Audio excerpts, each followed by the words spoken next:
Hey everyone, we are here with a special guest. Her name is Carole Joy Seid. And Carole has kind of a special place in Aaron and my heart because she was a huge resource to us when we really first started trying to think biblically about our kids' education, which for our family led us to decide to homeschool. We ended up going to one of Carole's seminars, and it really, I mean, I don't think it's an overstatement to say it kind of revolutionized our view, helped us to make a huge paradigm shift. And one of the things that I think we walked away with was that this woman was a wise sage. I mean, we really felt we got to hear her wisdom. Anyway, I could go on and on, but Carole, you've had a huge influence on us. Thanks for joining us today. I'm so honored to be with you. Thank you. Now, if you want to find out more about Carole and her speaking, her resources, all that she's doing, you can go to her website, which is carolejoyseid.com. And we'll talk to you guys more about those resources at the end of this. But Carole, here's what we want parents to do, whether they are homeschooling or whether they have their kids in private school or public school. We always want to help parents think biblically about parenting and about education. And, you know, in our view, I think the Christian worldview tells us that education is not just academic achievement. Education is the formation of the entire person. And it's a kind of life. And so, and you know, and those are, I think that's, some of that is just your influence on us in kind of viewing education. But here's what we want to talk about with you, Carole, because I think you were so formative in thinking about this particular aspect of education, but it's the idea of literature. And so, Carole, what do you see as the role of literature in education? What should be the role of literature in education? Yeah, well, I think that education is reading. I know that sounds simplistic, but when I was a young college student, I lived in Oxford, England for a while and was going to art school in London. And when we'd meet cute boys on the high street there in Oxford, we didn't want to act like we were Yankees, you know, Americans. So we would be very cool and we would use their language, which is, so what are you reading?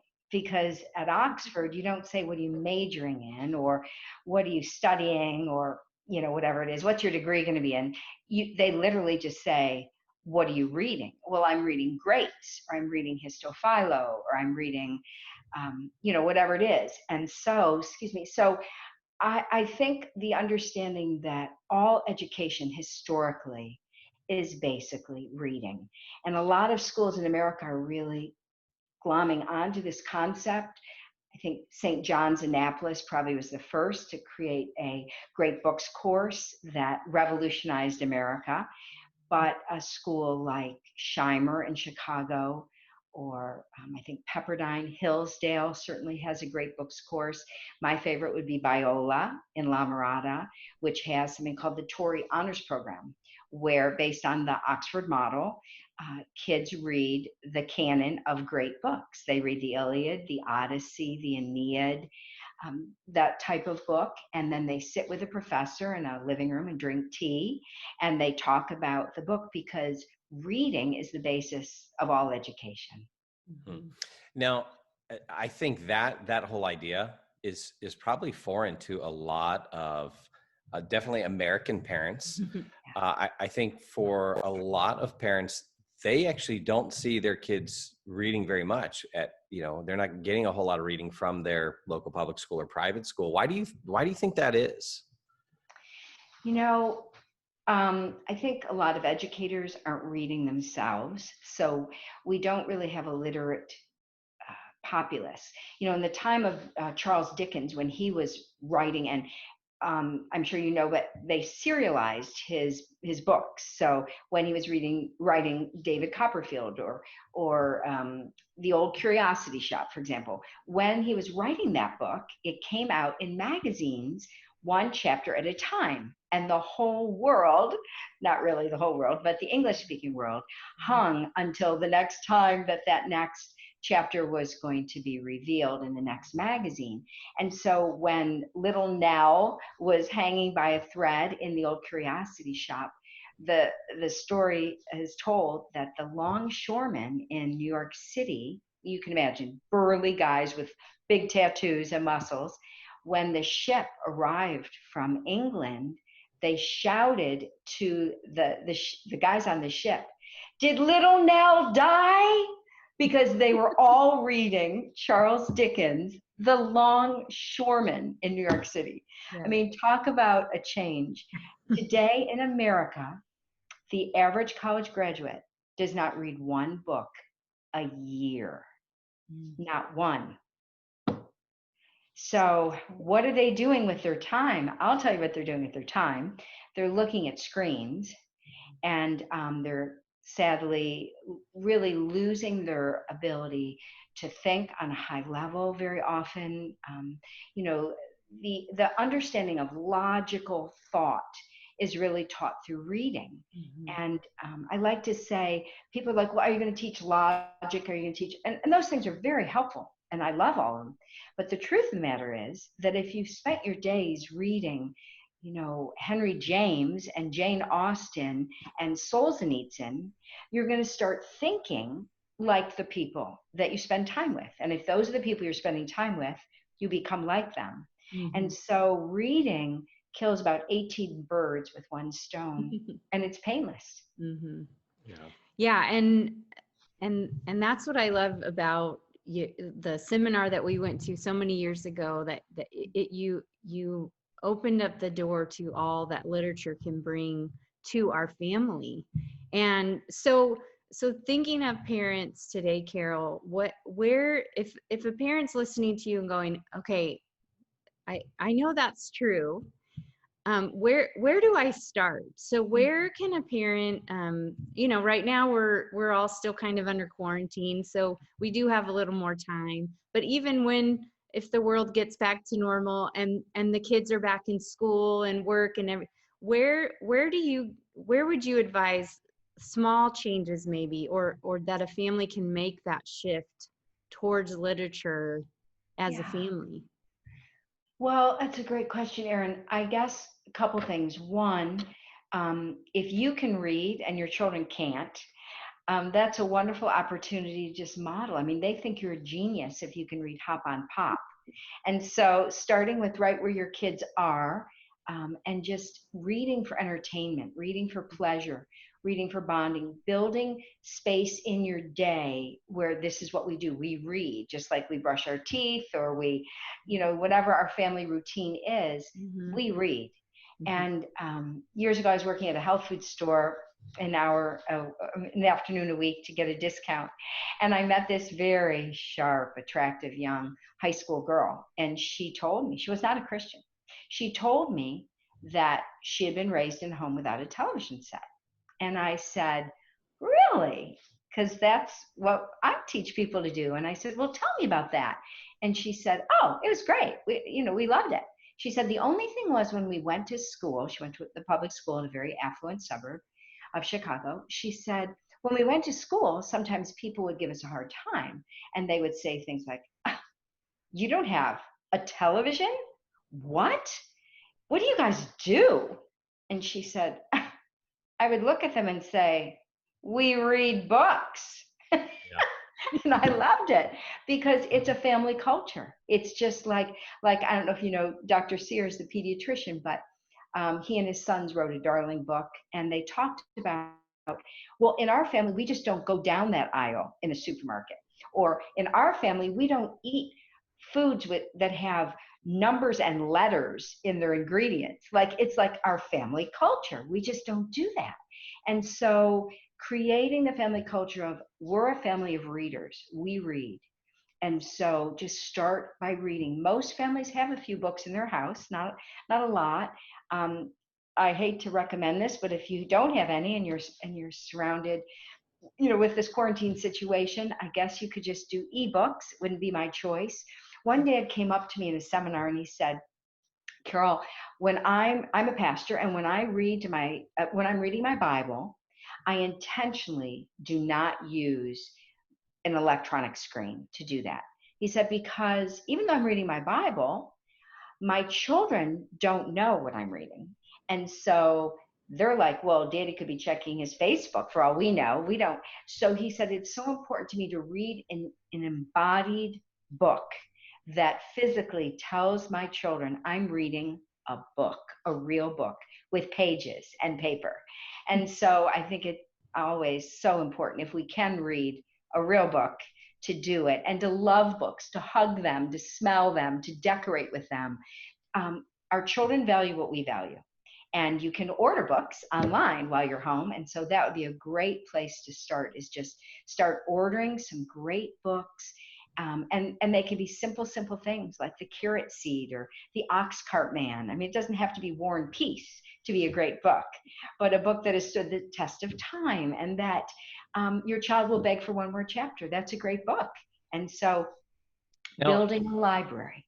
Go ahead. So thinking through, I mean, this whole idea of books, let's be clear, especially in terms of education. Some parents might be saying, well, my kids do read books, but they read textbooks. You're not talking about textbooks. No, I'm talking about books where your child wants to read them under a cover with a flashlight. That's what we're looking for. Great definition. Good definition. And I don't know any high school or junior high or elementary school kid that wants to read a textbook under the covers of the flashlight. Because there's so much of modern education seems to be in textbooks and worksheets and those kind of things. And I think if parents sit back and reflect a little bit, that the kids don't enjoy that. It becomes so tedious, and you watch your kid in that, kind of get exposed to that year after year after year. And it just seems like a lot of kids today, particularly by the time they're 5th, 6th, 7th grade, they've lost the love of learning. Yes. And are books a way that we can help them preserve that love of learning? Oh, I thought you'd never ask. Yes, yes, it is. It is the way. And it's so simple. And, some libraries, even though they're closed, will bring books out to your car if you order them. So hopefully it even can be completely free. It doesn't have to cost any money. It just costs investment in our children. And we love our children, let's face it. And we'll take a bullet for our children. So when I say to you, I want you to read your kids, let's aim for 45 minutes a day at first. And I don't know any parent that wouldn't say, well, I can do that. And then eventually you're reading more and more, maybe a couple times a day, and then at lunch or after lunch, after dinner, before bed, you build it into your day. And of course, the key is daddy reading out loud. And the wonderful thing about dads working from home now is that they can fit in this reading time with their families a little bit more easily. But even, when I have traveled the world and I say to people, okay, so maybe daddy's flying to China for work, but he brings his little book that you're reading with him. And then he FaceTimes at your bedtime, maybe not his bedtime in China, but there's a way to make this happen. When there's a will, there is a way. And what you value, your children will value. What you spend your money on, your children will want to spend their money on. It's just you're modeling that first you read to your kids, and then you be a reader yourself, and then you build a literary environment in your home. And those are the things that will really contribute to making your children lifelong learners. And the National Endowment for the Arts under Dana Gioia did research on this, and they found that the number of books found in a child's childhood home was directly, statistically related to the level of academic success that they had in their future life. If there were few books, there was little success. If there were many books, there was great success. It was in every case studied, and it had nothing to do with the educational level of the parent or the financial, security of the home. None of that mattered. The only thing that mattered were the number of books found in the person's childhood home. Would you say, so I'm just thinking about a parent out there who might be saying, hey, my kids are in junior high or high school now. we haven't created this culture in our home, and our kids don't like to read, is it too late? You know? Never. It's never too late. And let me give you a couple book suggestions that are readily available. And I've never met a family that didn't enjoy these books. So, depending on your children's age, when they're little, I'd love families to start with the Little House books. They're everywhere. They're very easily accessible, and you can get them as ebooks. Yuck, but you can. And so just start reading the Little House books to your kids. If you have a primarily male audience, read Farmer Boy, which stands alone. The other books are all about Laura and Mary and their childhood, and the books are based on Laura's childhood. So what's the first question every child asks is, did this really happen? And the answer with the Little House books is, yes, it did. So those would be a great place to start. Another wonderful stepping into reading as a family would be the Narnia books. And you can start with The Lion, the Witch, and the Wardrobe, or I personally like to start with The Magician's Nephew, which is the first book in the chronology of the stories, but not the first book that Lewis wrote. So those, again, are very easily found at any library. You can buy them online used, inexpensively. And I don't know a family that doesn't enjoy reading those books at any age, because as C.S. Lewis said, a book worth reading at 5 is also worth reading at 55, and vice versa. So a good book has no age. 2 books that are not as well known, but I highly recommend, are Tales of the Kingdom and Tales of the Resistance by David and Karen Maines. And I like them to be illustrated by Jack Stockman. They've been re-illustrated, but I'm not fond of the new illustrations. But those books have spiritual depth that will knock your socks off. And your 9-year-old will love it, your 12-year-old will love it, and your 18-year-old will love it. And you'll be like weeping on the floor because you're so blessed by, the ministry of these books. So, because they really have no age. They're a little scary because they're spiritual warfare. So don't read them to your 4-year-old and then say sweet dreams, because that's probably not going to be a good fit. But about 9 and up until adulthood, they're universal. There's so many books. A fun book to read as a family is A Walk Across America. The true story of a young man who literally walked across America, and in the process met the Lord, Jesus Christ. And so it was a bestseller. People loved the book, even though they necessarily didn't even agree with the spiritual content. So there's so many great books. You don't want to waste your time with mediocre books, reading books like Diary of a Wimpy Kid, or, that kind of Judy B. whatever, Jones, or whatever her name is. That's like, yuck. I mean, if you're going to read, if you're going to turn the phones off and put a do not disturb sign on the door, and, everybody's in one place at one time, what a miracle. And then you pull out some mediocre book. If you don't love it, why do you think your children will love it? So people read, like Berenstain Bears. I mean, no offense, but they're so lame. And so, you get everyone together and you're going to read. It's a miracle, and Daddy's going to do it. It's so cool.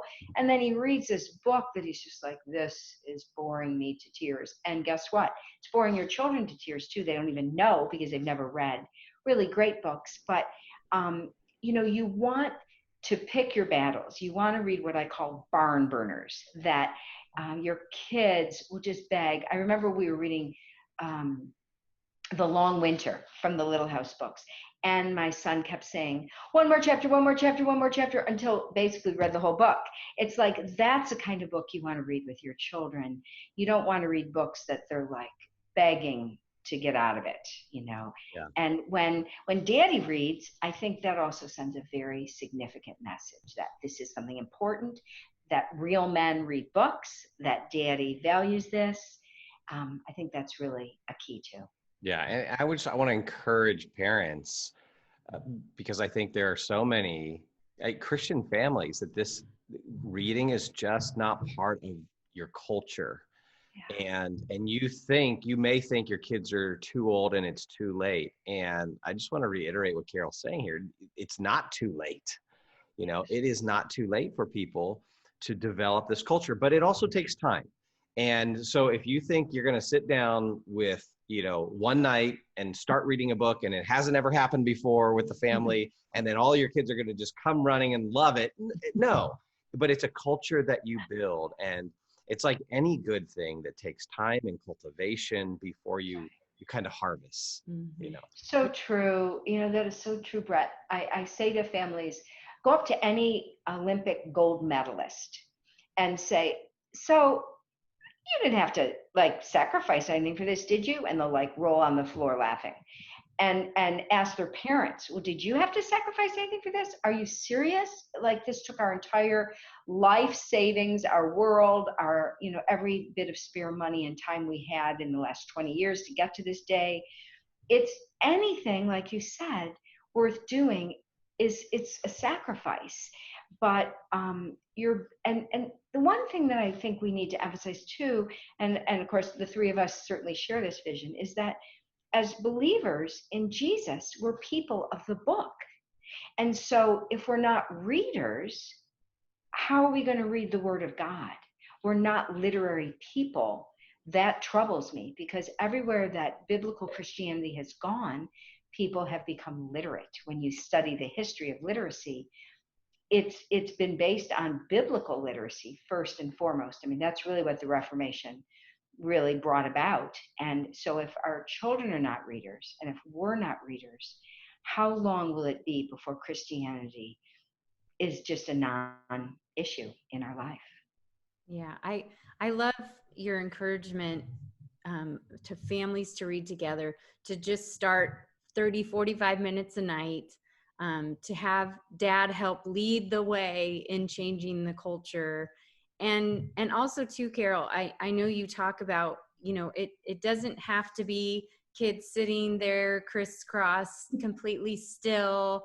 That family reading time together respects children where they're at. And sitting still doesn't necessarily mean they're listening. And so talk a little bit about that, of just giving people a picture. It might be messy, and at first when you're trying to create the culture, you might have to drag some teenagers along. But so what does it look like to have a family reading time together? Well, with little children, I'm not above bribery. I'll feed them while, I'm reading to them, put them in a high chair, they're a captive audience, and give them, finger food while you're holding a little book and reading to them with a happy voice. And when the children are really little, Erin, you don't even have to read the book. You just kind of can look at, oh, where's the duck? What's the boy doing? Uh-oh, what's good? And they're just telling you, because toddlers don't want you to do anything. They want you to do it. They want to do it themselves. But then as they get older, maybe letting them paint or draw or crochet or knit, or of course eat. Older kids love to eat as well. And going to a comfortable place. Don't sit in dining room chairs if you're not eating, but go and sit on the porch swing or under a tree on a picnic blanket, or just find somewhere really cozy, of course, in front of a fireplace. Make lovely hot drinks. I'm about to do a podcast on Edith Schaefer, and I'm sure that you're very familiar with the Schaefers, but Francis and Edith Schaefer, all of their adult lives, they read out loud to each other. They read out loud to whoever was living with them. And of course, they read out loud to all their children. And they would create this whole ambiance of, they'd make this special, beautiful hot drink in the lovely teacups that Edith would collect, and the lovely tray, and she'd bake something, and they'd set the stage. And when her daughter Susan and son-in-law Ranald were running the ministry in England called L'Abri, they would read out loud every night as a family in front of the fire. And they would always have guests staying with them, because the nature of their ministry was, it was a residential ministry. And so people would be included in the reading. And then if their children's friends were over, they had company, whatever. It was just that's what we do after dinner, is we gather in front of the fire and we read. And so Susan was talking about how years later, one of her children's, of course, her children are now parents and maybe even grandparents, but years and years later, they came back to visit with them. And the young woman, or maybe she was married by then, said, tell me, do you guys still read out loud together at night?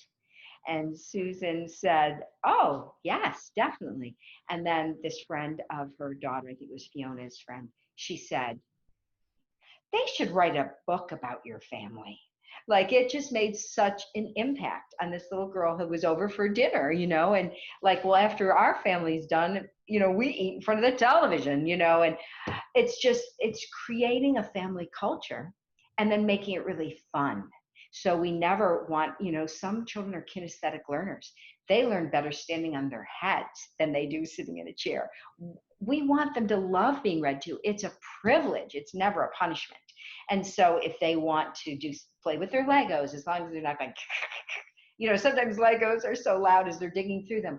But whatever they would do that would be fun to them, that would increase the pleasure. Now, some children are cuddlers. They just want to cuddle up next to you, and that's their favorite thing to do, or you rub their back while you're reading them, and that's great. But other children would feel like they're being tortured by that. So we always want them to feel that being read to is a privilege and a fun thing that we do for entertainment, never as a punishment. So don't say, they can be quiet, and you certainly can say, you guys, you have to be quiet. You can't like make your dolls talk to each other while I'm reading, or make your things explode. Little boys make motor noises. That, you can do that later. You have to do something. You can play, but you have to play quietly, because mommy's reading or daddy's reading. And when someone's reading, that's a magical time in our day, and we don't want anything to interrupt it. So making them realize that it's a privilege, like when children are little, saying things like, if you are really good, I bet daddy will read 2 chapters tonight of Farmer Boy instead of 1. Like all day long, you're building it up that this is what we do for rewards and for fun, and this is our family's culture. Yeah, and I let's talk to the parent out there who maybe, okay, they're at the beginning of this, they have little ones. What are the kinds of things that they can do to build that family culture so that reading becomes, something their kids just grow up with? I mean, what are the best things a parent can do besides, or I guess maybe coach that parent of the young kid? Yeah. I think, Brett, putting them on your lap, giving them lots of skin to skin, cuddling time. This is the happiest time of the day. We don't sit on the edge of a waterbed and read, or, we make it really cozy, and we read at the right time of day. So if when they wake up, they're real cozy and cuddly, that's a great time to read. If after lunch, before nap, that tends to be a great time. Before bed, when they've been running around all day and they're mellow and they're peaceful, they've just come out of the bathtub and they're all rosy and shiny, and they cuddle up with you. Or a lot of times families read in bed, in mommy and daddy's bed. Everybody hops in the bed and everyone, get out of the way, move over, I want to see. And everyone's all together cuddling and loving on each other and reading together. I think when you read to a child, use a happy voice and use the best books. So, in my seminars, I give book lists, but some resources that families could get even within an hour would be Honey for a Child's Heart by Gladys Hunt, or Books Children Love by Elizabeth Wilson, or the Read Aloud Handbook by Jim Trelease. He may not share my spiritual views quite at the level of the other 2 books I mentioned, but he still will really put a fire under you about reading out loud as a family, and he will inspire you. But those books all contain book lists. And so when you're going to read your children, read the best books that generations of children have loved. And that's why I tend to read old books, because then we know it has a track record. It has stood the test of time, which is the definition of a classic. And so reading a book like I talk about the 4 pillars of Western civilization, for example. So for your young children, the first would be a complete set of Beatrix Potter. That'll be like 19 little handheld books, not cheap, but the best money you'll ever spend. So The Tale of Gloucester, The Tale of Two Bad Mice, Peter Rabbit, Benjamin Bunny, etc. So there's 19 of these little books. You've got to have those. And then Wind in the Willows by Kenneth Grahame, who wrote for his son when his son was away with his nanny at the seashore. He sent him a chapter every day. And again, these books have stood the test of time. Both of them have been in print well over 100 years, and they're still bestsellers. And then A Child's Garden of Verses by Robert Louis Stevenson. And I like to see that illustrated by Jessie Wilcox Smith. And teaching your kids poetry so they can memorize. I have a little shadow that goes in and out with me, and what can be the use of him is more than I can see.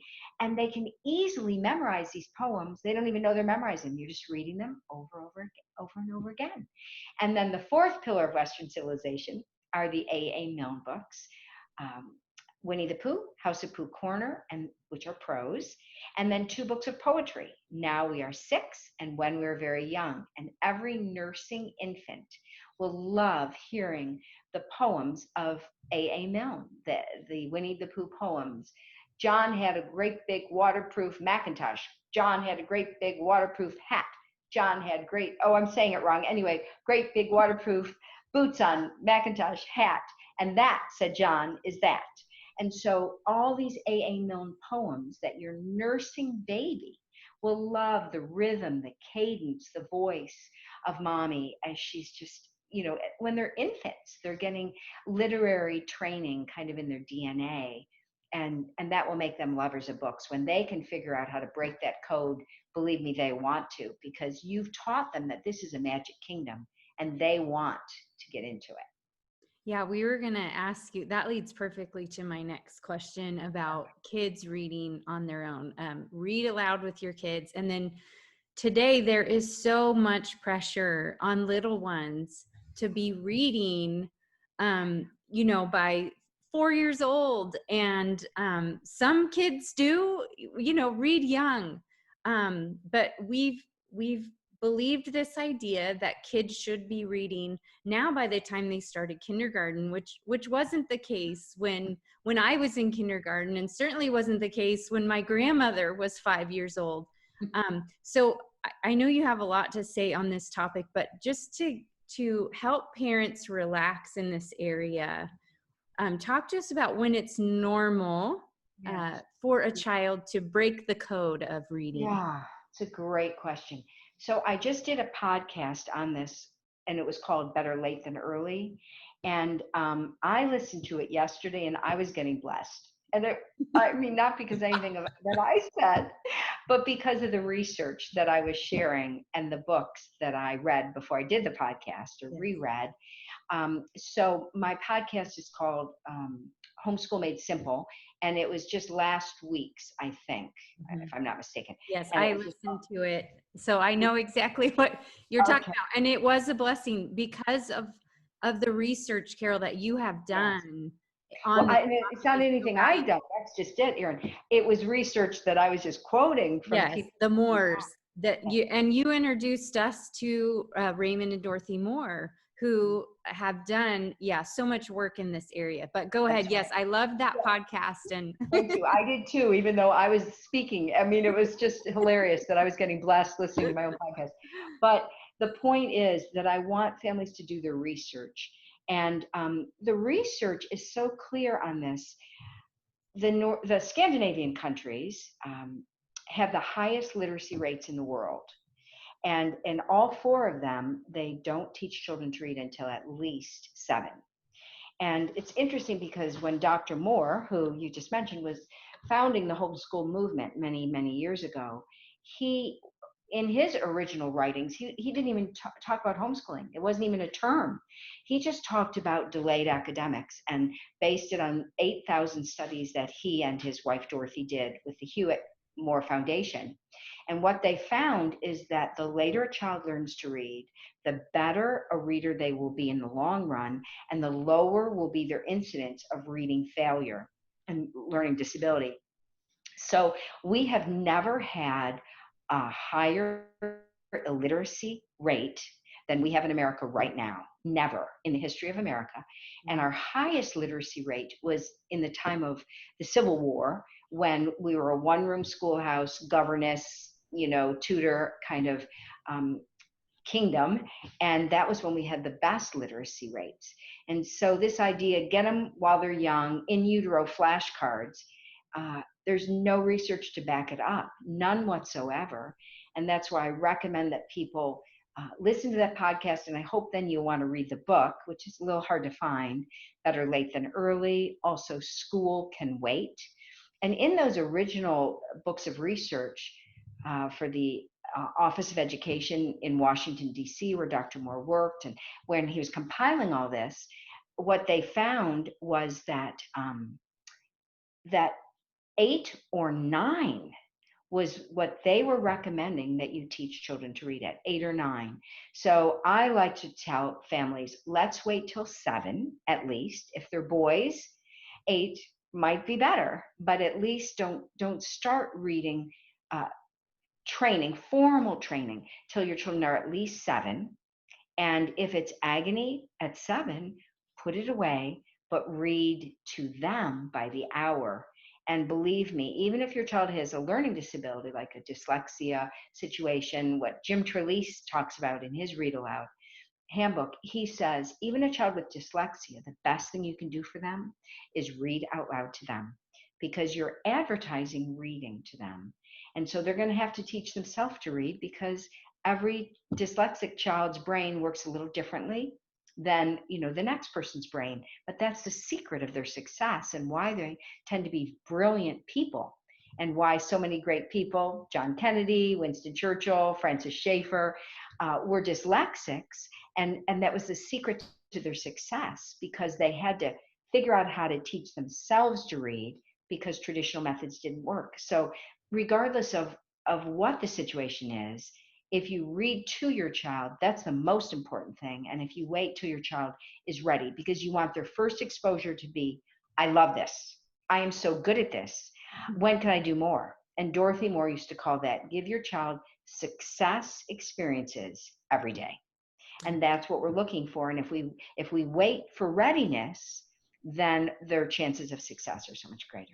Yeah, and that whole idea, I think, for modern parents is so radical.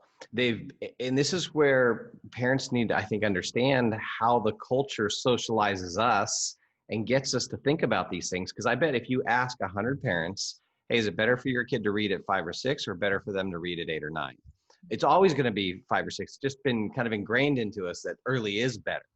And so what you're saying for a lot of people who might be listening is kind of radical, but it is backed up by really good research and a lot of lived experience. And but it's a major paradigm for a paradigm shift for a lot of parents. Yeah, and it might actually be some people listening might be relieved to hear what you're saying, because when you see your child struggling, your heart breaks for a 5-year-old that's struggling to read, and then parents have this fear, oh no, do they have a learning disability? Is there something wrong? Is there something I've done? So even the idea that this is a new idea that kids would read so early, that for most of human history, we've allowed children to be children. And then when they're ready to figure out the code of letters and reading, that's when they were ushered into that. So just an encouragement to some parents that you might have been getting pressure from a school or a grandparent. Why aren't they reading? They should be reading by now.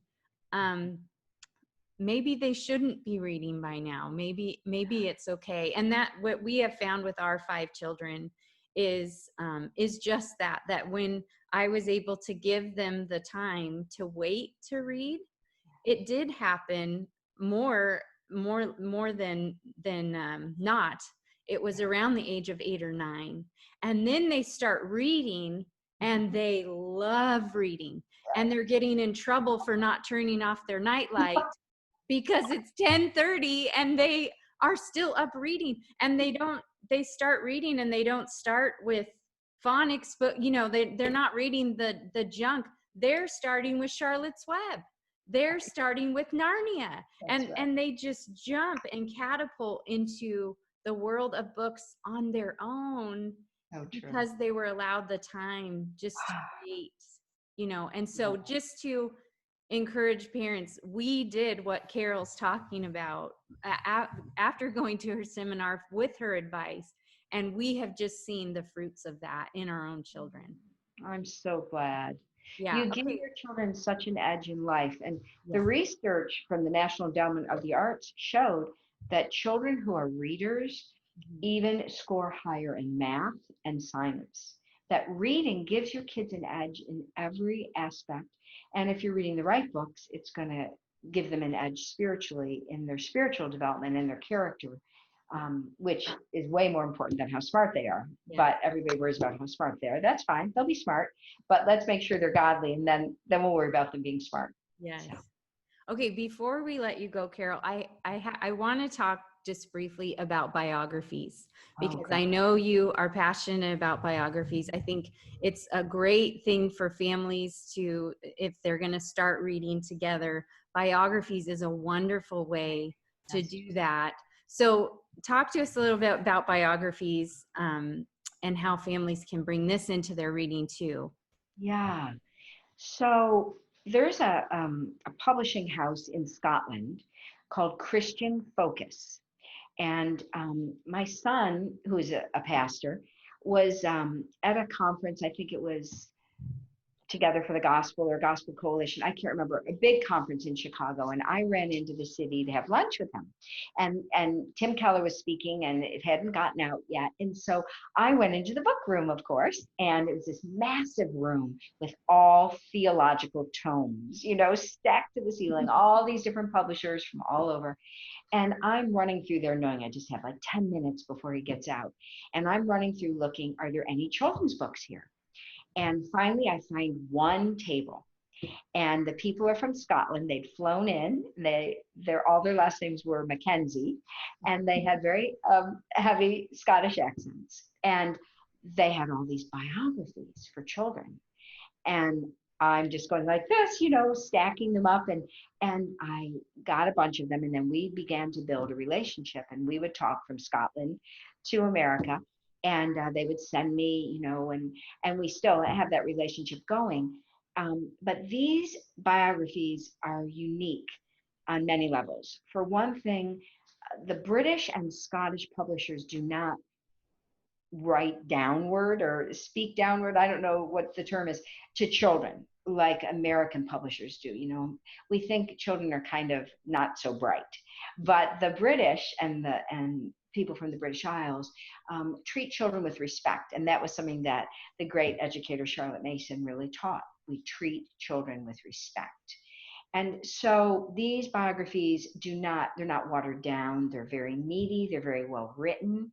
So they have a series of biographies for little kids. We'll start with those. And those are called the Little Lights. And they're just really picture books for very young children. But my granddaughter, one day I was talking to her about prayer. She was about 4 years old. And I said something about prayer. And she said, well, Grammy, sometimes God says yes. And sometimes he says no. And sometimes he says wait. She said, like Amy and Blue Eyes. And I said, you know about Amy Carmichael? And she goes, well, yes. And God said no when she asked for blue eyes, but later it was really important that she have brown eyes. Like, oh my word. And then we were reading about Helen Roseveare praying for the baby doll for the two little girls whose mother had died in Equatorial Africa. And the children were praying that she would get a hot water bottle for the new baby that had been born when the mother died. And she thought, where would I ever get a hot water bottle in Equatorial Africa? And she said to the other children there on the compound, the little African children, I need you to pray with me about this. And she said, Lord, am I setting them up for failure? But this baby's going to die if we don't get a way to keep it warm. And so the children prayed for a hot water bottle. And then another little girl piped up and said, well, but the older little girl needs a baby doll. So can we also pray to the Lord that she will have a baby doll to comfort her because she's lost her mother? And so she's like, oh my goodness, we're pouring water on the, on the sacrifice, So that afternoon, a car pulls into the compound.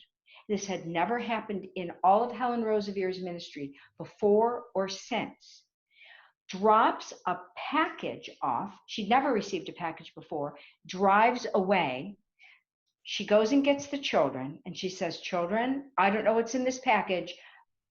Come, help me open it. She opens it up, and there's, all sorts of different things in this, missionary box. And she puts her hand in, and she pulls out a hot water bottle.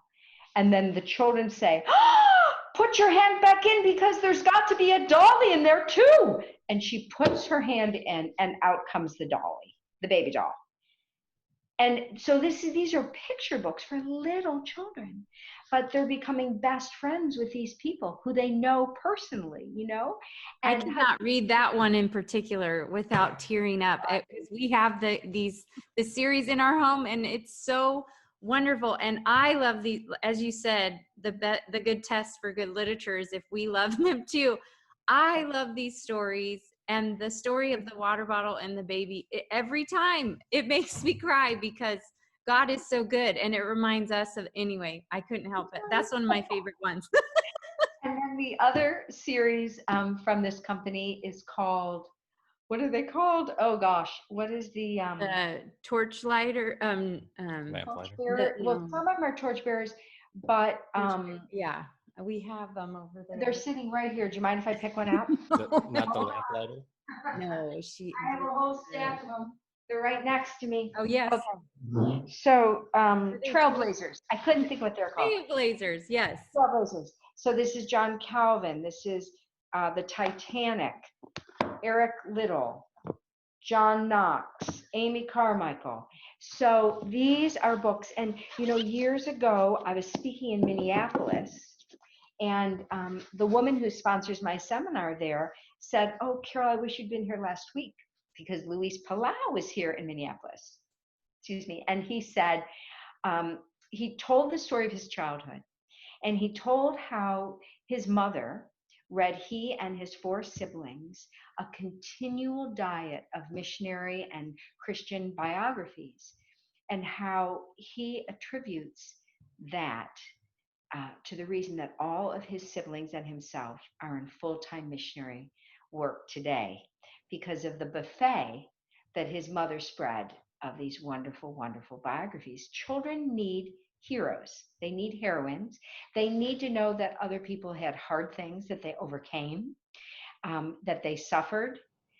I read a constant flood of biographies. Right now I'm reading about Jonathan Goforth. I don't know if you guys know who he was, but he was a missionary to China, and his wife Rosalind wrote his story, and after he died, she continued writing about the stories of the answers to prayer they received and things. But this was, around the Civil War era. They were from Canada, and the suffering that they endured, it was during the Boxer Rebellion. They were almost murdered. Their children, they lost, I believe, 4 children to death from being in China, the climate, the diseases. It's unbelievable. And, I think it's a big trial to like be in the wrong checkout line at the supermarket that, the lady has coupons. Like that is a major trial of my faith. And when you read these biographies, it is such a wake-up call. It's like getting your back adjusted and now you're like aligned, you're like, Lord, forgive me for this shallow Christian life that I'm living. And I need to be reminded that it's not just in the book of Acts, but that people in my lifetime have suffered for your name and glorified your name. People that the book of Hebrews says, the world of whom the world was not worthy. I want to be one of those people. Yeah. And biographies are so valuable on so many different levels. I mean, think about the teaching of history. We put it into these textbooks and we just kill it for our kids, and biographies are the best way to teach history. Well, just talking to you, Carole, you can't not catch your enthusiasm. And that's really why we wanted to do this for parents, because we wanted them to catch the enthusiasm you have for reading and literature, because it's absolutely essential for those of us who are followers of Jesus. And I think you really nailed it. The God's book, is the Word of God is in written form, and that's intentional. That's not an accident. That's not an accident in history. He wouldn't have preferred to put his word on DVD. That was purposeful, and we are to be people of the book. That is absolutely, it's essential to pass on to our children as we disciple them. So thank you so much for this. Hey, if people want to get your resources, give them a couple places they can go, and maybe spell out your name too, because I want them to make sure they get to your website. Thank you. So Carole, my mother was kind of creative and used a French spelling. So it's Carole with an E at the end, and then Joy, and then Seid, S-E-I-D. In Germany, they reverse vowels. Don't ask me why. So CaroleJoySeid.com is my website.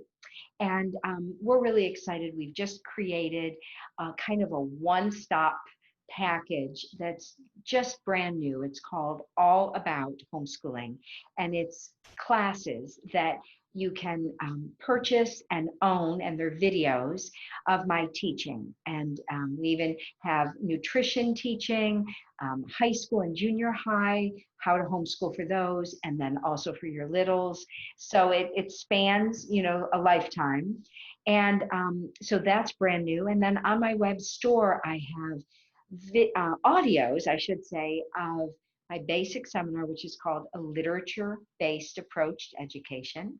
Then my part 2 seminar, which is called Begin with the End in Mind. And then we have all sorts of other resources, The Blessing, and preschool and parenting. And we even have 2 on Kitty Lit called Reading Under the Covers with a Flashlight 1 and Reading Under the Covers with the Flashlight Part 2, which talks about more high school and adult books. So we have lots of resources. And then I also work as an educational consultant by appointment. So that's all on our website. Yeah. So I want people to go there, because you have been, like I said at the beginning of this, you've been formative in our own life. And so we want to open up the, parents to all the resources of Carole. We'd love to see Carole mentor you from a distance, like she's mentored us. So anyway, Carole, thank you so much for spending this time with us. God bless you.